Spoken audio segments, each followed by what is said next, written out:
Welcome to another edition of Sunshine Spotlight. My name is James Campion, and this guest goes back for me for a few years, even though she's very young. I met her in high school, saw her play at a local event. We did some videos together. I wrote some articles about her, and her name is Gina Royale, and I welcome her to the show. Gina, it's good to see you.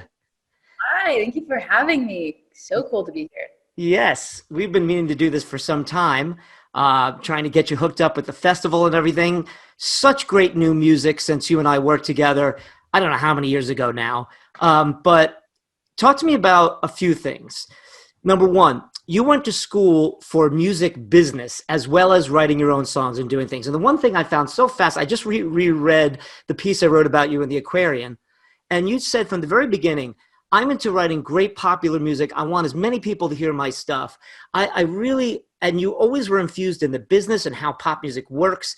Tell me the journey of learning about it in school and also, becoming a better songwriter throughout it.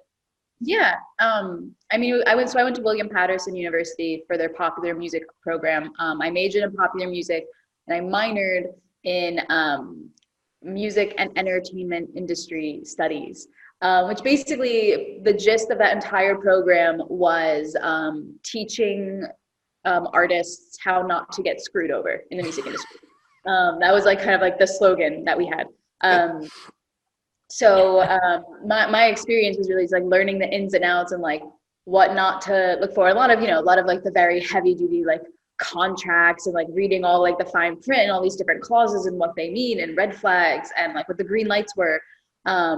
And the other cool thing about that major was that half of it was all of that business oriented stuff, but the other half was being creative. And I had to take my music theory classes, ear training, piano, and I took songwriting courses. So it was a really cool environment where you could be your own creative being and shape that artistry, but also do it in a way that's going to be productive for you. So throughout the span of my 4 years there, a lot of it was shaping my artistry, but I've also come out knowing like the do's and don'ts of a lot of situations. And they get thrown at me all the time where I'm like, this is stupid. Or I'm like, oh, this could be a really cool opportunity. And like, and I'm constantly like asking my manager, I'm like, wait, is this a good idea? And then they also help me out. It's like, it was really cool to like have that knowledge and like be able to be independent and confident in myself of like, yes, this is a good idea. No, that person's trying to screw me over. And wiggle your way through the music industry. It's funny how when we first spoke, I remember saying to you, when I was 17, 18, writing songs or poetry or stuff, there was so much angst and I wanted to be involved in everything and change everything. And at that time you were like, look, I'm writing insular. I'm finding my stories through my experiences. But I've noticed in your growth as an artist, you have been even up until the second video you and I did where you're like, I really want to make a statement here about social issues. And you did the March song, which is fantastic about the Women's March and women's rights. Tell me about that journey. How did what was happening to you as a young woman growing up and going into school, how you were affected as a songwriter by the things going on around you? That's a good question. I think like in today's era, how are you not affected by what's going on in the world, even if it's not personally affecting me? Because I always like to acknowledge like that as just like a white person, I have abundantly more privilege than so many other people. It's like, even if it's not affecting me personally, how are you not enraged and bothered and in some way affected by everything going on? So, for me, the way I speak out about these things is through music. That's how I get my feelings across. Even if it's not about a social issue, if I'm just like really bothered or pissed off or elated and overjoyed about something, I turn to music to get my thoughts and feelings out. I'm not a very prolific person with words. Like I would be a horrible speech giver. So I turn to music where I can just kind of hunker down on the piano and say what I need to say through a song. And I think it's just so incredibly important to use whatever your way of reaching out is, through music, through art, through writing, whatever it is, using your tools to speak out right now in this very tumultuous time in the world. Oh my God. So Sure. I don't know if I guess my answer would be like just constantly just like wanting to get my own thoughts and feelings out, and maybe other people feel the same. Sure. And that leads me to your latest collections of songs. We're going to play a brand new song and a brand new video by you in just a moment, and we'll talk about that on the other end. But I was always fascinated by your fascination with John Lennon. The first Yeah. time I heard you sing a song was Imagine. A couple of your songs at that event I was talking about earlier, and you sang Imagine, and I always said it's one of my favorite versions, if not my favorite version of that song, and I mean it. And that's what inspired me to work with you and write about you. But then you spent almost all of the quarantine covering John Lennon songs leading up to his would have been his 80th birthday and the 40th anniversary of his death. Tell me about why John Lennon. Does he speak to that same feeling that you have of he never ignored what was going on around him? Yeah. Oh, yeah. John Lennon was such a pivotal part of the anti-war movement, and he stood for so many reasonings of peace and justice and togetherness. And Imagine is actually, that was like, which I feel like a lot of people my age, Imagine is probably your first exposure into John Lennon. Yeah. So I heard Imagine actually through just learning it on piano and singing it. Because I was like, this is a fun song to sing, but it really, really spoke to me. And that song has carried me throughout college. I played it all the time at recitals in like high school and whatever. I have like a tattoo. My very first tattoo is Lennon's glasses, and it says Imagine underneath. And I've been like drawing that on my arm like all throughout high school. So I've been super, super connected to the song. And then I grew to become connected to Lennon's values and his role in the anti-war movement and everything he was involved in. So I wrote this song called Mr. Lennon, which is another, like social justice song. It's a sequel to Imagine. It's like as if he. Thank you. That's so kind. Yes, right? Yeah, I mean, I've never thought of it that way. That's a really good point. It's basically touching on like, it's filling John Lennon in, if he were alive today, Right. on what's going on and how angry I think he would be if he were present and aware of everything going on today in the last, decade or plus. And just filling him in. And it touches on a lot. It touches on like the border crisis. It touches on LGBT issues. It touches on women's rights. It touches on gun laws. It just touches on like a lot of issues within the span of like 3.5 minutes. So through that, I started covering a lot of John Lennon songs that I really, really like that happen to be in theme with this, like Power to the People is so in theme with Imagine, so in theme with the song Mr. Lennon. So eventually it just became this series where I was just covering John Lennon's music, and it led up to the release of Mr. Lennon, which was a really cool way to honor him. Yes, I agree. And and I think I wrote you, and I think he would have loved it. So you're in the studio right now recording new music. I want to talk more about that. You could tell me where you are and everything else, but just preview your brand new song video, Lemon Drop, and then we'll talk about that on the other end. But just a little preview for the people who are about to see. Yeah, for sure. Lemon Drop is kind of the idea of how lemon drops are the candy, the drink, whatever. Lemon drop applies to so many things, but basically the idea is like it's sour but it's sweet. I applied that idea, me and Rob Freeman, who is my producer, but we co-wrote this song. We applied it to the idea of if in a relationship, like I can make your day or I can ruin your life, like that very back and forth mentality of like being a really nasty, like, really wonderful, sour but sweet. So the whole song plays on those two concepts, as well as the video. There's a music video that we shot in Connecticut at, I don't know if you've ever heard of it, the Oddities Flea Market. It's a very, very cool program where all these eccentric, like really, really interesting, cool, antique, vintage things are sold. but like focus on the eccentric. Like that's the cool thing. So we shot it at the owner's house. The people who run Oddities Flea Market, Regina and Ryan, they very generously let us use their home, which is beautiful and eccentric and wonderful, to film Lemon Drop. So Lemon Drop, half of it is filmed in this very luxurious, beautiful, wonderful, like whimsical home in Connecticut.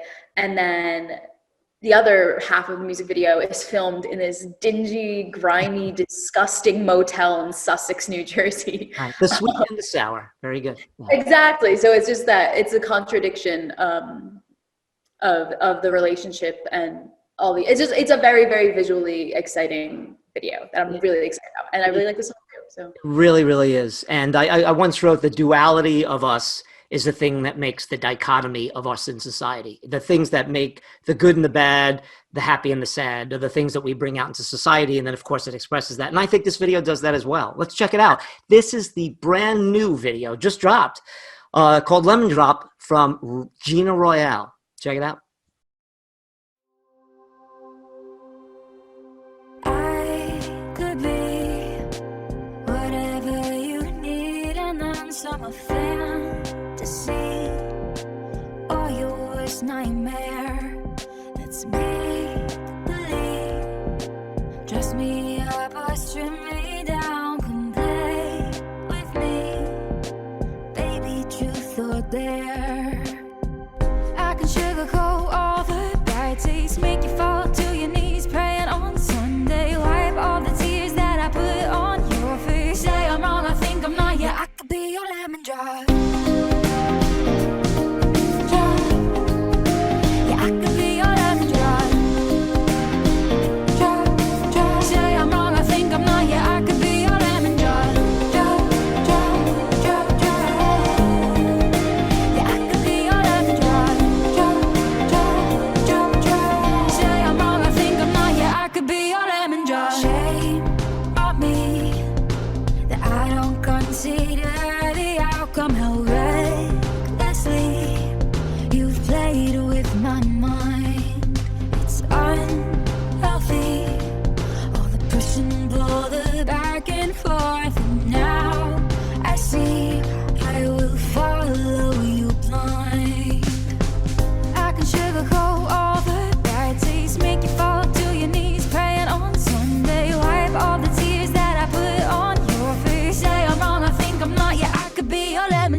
That is Lemon Drop, Gina Royale. I don't want to get too maudlin here, kid, but from the very first time I worked with you, and what were you, 17? And then we did another video maybe a year later. Yeah.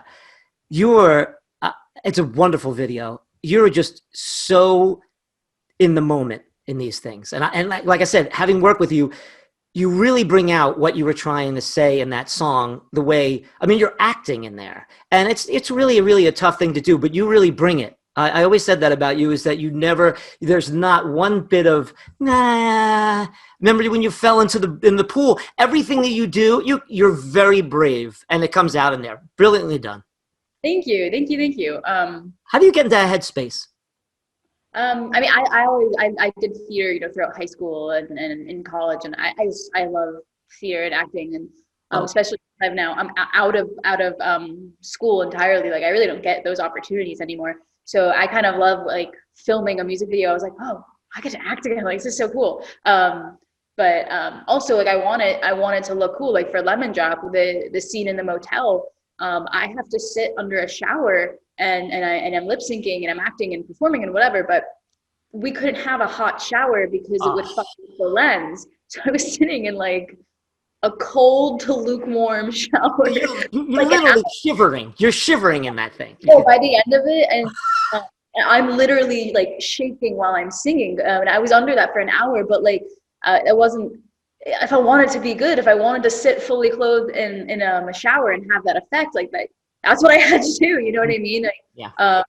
I wasn't gonna take that to be my moment to be like, no, we need to make it work. Which, you know, it's fine because then the opposite scenes of the video where I'm, you know, we call her Girl A. She's like very luxurious and like carefree and her life is wonderful.